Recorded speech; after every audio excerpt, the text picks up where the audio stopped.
umaga. Ang pag-uusapan natin ngayon ay ang napili kong karakter sa kabias ng Romano at ang naging ambag niya.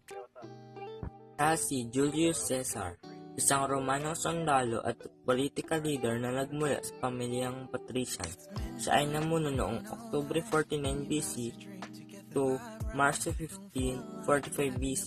Siya ang pinakaunang triumvirate na isang union na makangasiwa ng pamahalaan at binuo niya ang Pompey at Crassus noong 60 BCE. Naging gobernador siya ng Gaul at napalawak niya ang mahangganan ng Roma.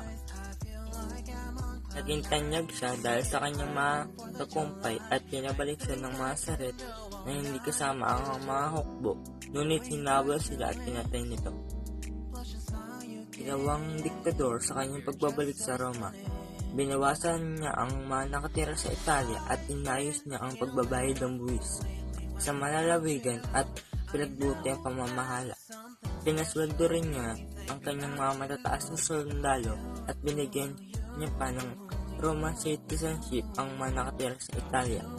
Inayos niya ang pagbabayad ng buwis sa malalawigan at pinagbuti ang pamamahala. Inalis rin niya ang pagkakahutang ng mga magsasaka. Noong Marso 15, 44 BCE, sinaksak ni Caesar habang nasa Senate at namatay. Si Marcus Brutus ang matalik niyang kaibigan at kasali sa buwatang pagpatay ng Senate kay Julius Caesar at tuluyan ng nagwakas ang Republic of Rome.